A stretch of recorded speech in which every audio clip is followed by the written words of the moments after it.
You believe that you can maybe become a Spanish citizen by knowing how to make tortilla de patatas, or how to make tinto de verano, or what jamón ibérico is? Well, maybe I'm exaggerating just a little bit, but the truth is that the exam that you have to take to become a Spanish citizen, or the nationality exam in Spain, it's really interesting. And if you need to take it, if you are thinking of moving to Spain and want to know what are the requirements to get your nationality, you need to watch this video.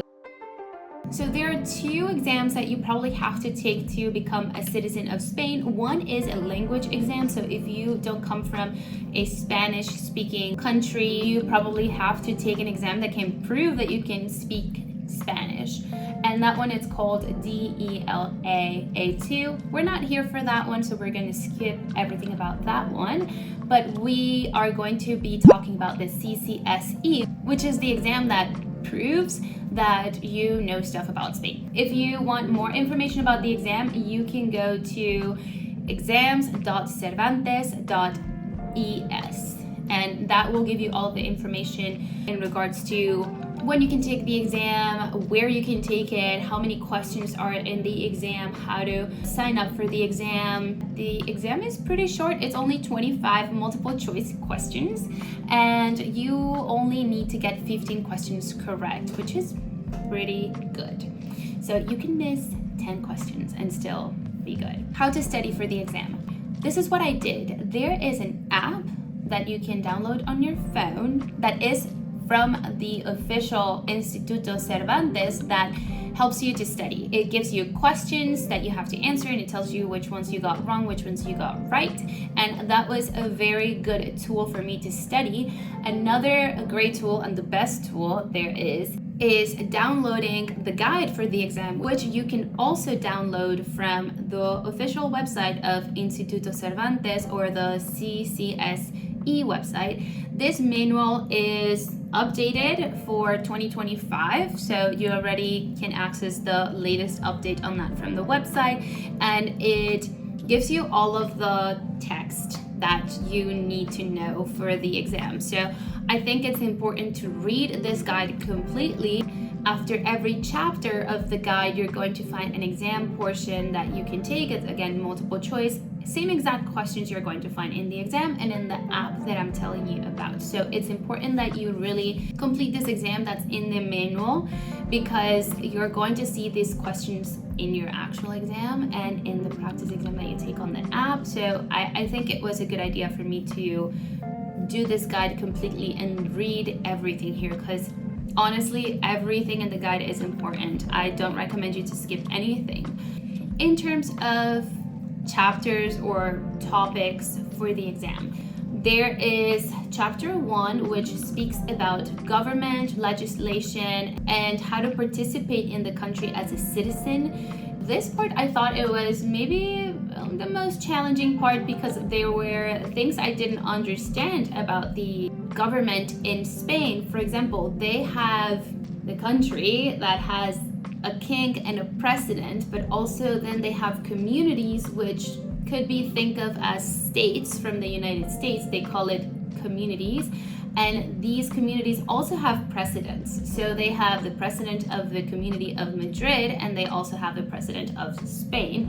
I had to do some extra education on YouTube for me to understand these little terms and specifics about the politics in Spain. From this portion, I remember getting the question of who can run the kingdom of Spain, and the answer is both men and women. Chapter 2, Rights and Duties Fundamentals. This one is about articles from the Constitution, so pretty much you can skim through this one. This one was really easy. I feel like a lot of things just make sense generally, and if you also understand the values of the Spanish government, these are going to be easy peasy. For example, basic education, which counts for primary education, so from 6 years old to 12 years old, and secondary education, which goes from 12 years old to 16 years old, is obligatory and is free. Yeah, makes sense that it would be like that, right? Spanish people have the right to defend Spain. Of course they do. Every citizen needs to pay taxes. Of course they have to. So these things are just common sense. Then chapter 3, it's about geography. and some politics. So they explain how the country is divided, what are the important rivers in the country, what is the different weather that you're going to find depending on where you are in the country, the communities, the provinces, and the capital of the provinces. So that you definitely need to learn. It's not hard at all. And with the rivers, that one I struggled with a little bit, but I came up with acronyms and that really helped me. So MDTGG are the acronyms for the rivers that go to the Atlantic, and then the names of the rivers that go to the Mediterranean are EJST. Chapter 4, this one is about culture and history of Spain. History wasn't a surprise, but then having to learn about names of novels, writers of poems and novels, so learning about the literature of Spain, music, so remembering names for songwriters was a complete challenge for me because I am so bad with names and the pop culture and celebrities. Then holidays. Holidays are becoming easier just because I have been living here for 2 years, and you will have to be living here for 2 years too. So, you know, in 2 years you kind of get that there's a name of a guy called Isidro that has a holiday. Acontecimientos culturales y deportivos. I remember that one was also challenging for me. Knowing some information about the premios or cultural celebrations and relevant people that have won awards for these type of things. They also ask you questions about Spanish documentation. Where do you go to get your DNI? Where do you go to get your passport? How can you get access to your birth certificate? All of these official government documents that you have to have. What is the process to obtain them? Which, again, since supposedly you've been living here for 2 years, you're going to remember that you had to go to the police office to get your DNI. They also talk about pets and how to take care of them. And then they talk about food and drinks, which was hilarious to me. I'm like, what? This was really just funny that I don't remember studying this type of stuff for America for my exam that I took to become an American citizen. And yes, I know that we're low on culture and paintings and not writers, but definitely maybe, you know, art and the culinary category. Yeah, I guess we can't take much pride of a burger. Telephone numbers for emergencies, also very important to know, knowing that instead of 911, you have to call 112.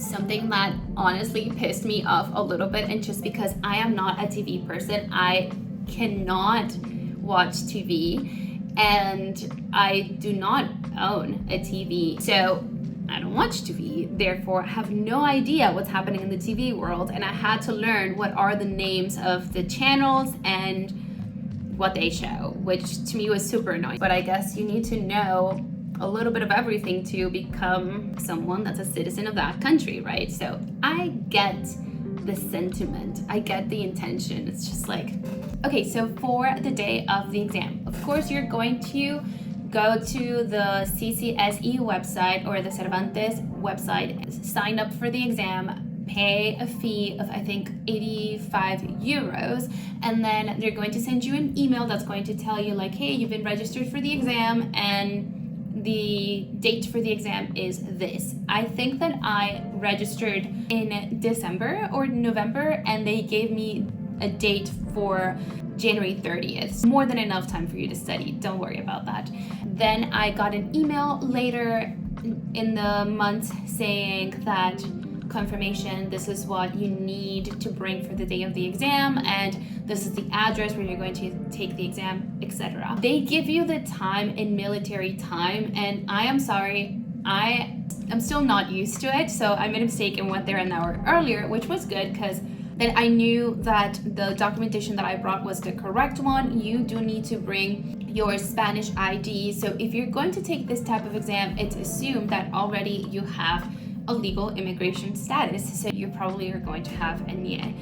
And you also have to bring your passport. So 2 forms of identification. You also need to bring either printed or virtual a copy of the email that you got saying that this is your official day for the exam, etc. So those 3 things are things that you need to bring for the exam. You don't need to bring a pen, nothing. thing, just those 3 things. If you're in Madrid, I'm going to put the address for where I took the exam. I got there, it's a really nice clean building for students. They request that you wait around until you are called by your name, and they call you depending on the order that you registered for the exam. So it doesn't matter how late you get there, how early you get there, they're going to call you through another list. So don't rush to get there, to be honest. They assign you a seat and they give you a pencil, a sharpener, an eraser, and your folder that has your information and the exam. Everyone gets a different exam. Don't even try to cheat,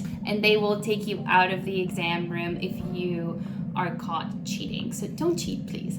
Yeah, then they give you clear instructions. You take your exam. It took me probably like 5 minutes to finish this exam. I don't know if it was too fast, but they give you 45 minutes to complete the exam, which is a lot of time. To get the results, you have to wait 3 weeks after taking the exam. When I left the exam, I felt like, wow, that was cake. They actually asked me how to make a tortilla de patatas, and they tell you like, oh, to make a tortilla de patatas, you need onions, eggs, and patatas.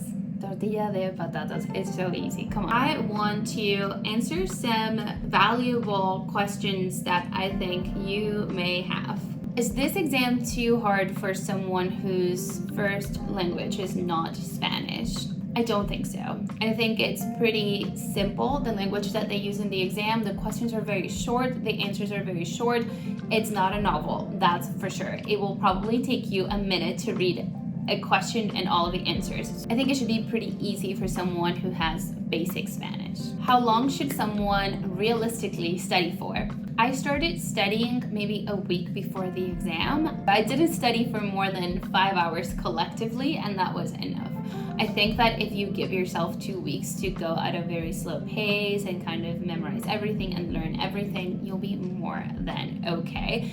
But if you can only study for a day, I also think you'll be okay. I mean, the passing score is just 15 questions right out of 25, so I think you'll do good. Does the test change every year? If the exam doesn't change that much from what I've read, some questions get updated, but it's not like they trick and switch the exam in a significant way. So I said earlier that everyone gets a different exam. So are there versions of the exam that are harder than others? Again, from my research, it seems that no, they make sure that every exam is pretty balanced. It may be harder for you because you may have not studied certain things, and maybe you get a lot of questions that you don't remember or don't know or didn't study, but it doesn't mean that your version is harder than the other ones. Is passing this test required for you to get nationality in Spain or for you to get a passport? Yes, you must pass this exam as a requirement for getting your passport. So if you don't take it, you get a second chance. And if you don't pass on the second chance, then you have to re-register and pay 85 euros again. And I don't know how many chances of repaying you can get, but I mean, I think that if you didn't get it on the first time, I'm pretty sure you can get it on the second time. To finish this, some words of encouragement. If you're feeling anxious about this exam and that's why you're here, I want to say, please don't be so stressed out. Most people pass on their first attempt. Many things that are in this exam are things that you've already heard about, things that are very obvious about the Spanish culture. By living here, you're going to know many of the answers. You're going to know who's the name. I mean, you probably don't live here and know what's the name of the king of Spain. So these are things that are not rocket science, okay? So don't be scared. And also you get a free attempt, so it's going to be just fine. But if you're going to take this test and you're freaking out, you are validated. Please comment in the comments down below and tell me how you're feeling, if you have any questions, and if you want me to make another video about the questions and answers for the exam. But anyways, thank you for coming today. I hope you get an A+ in your exam and that you become a Spanish citizen and you get your passport, and all good. Talk to you soon. Bye bye.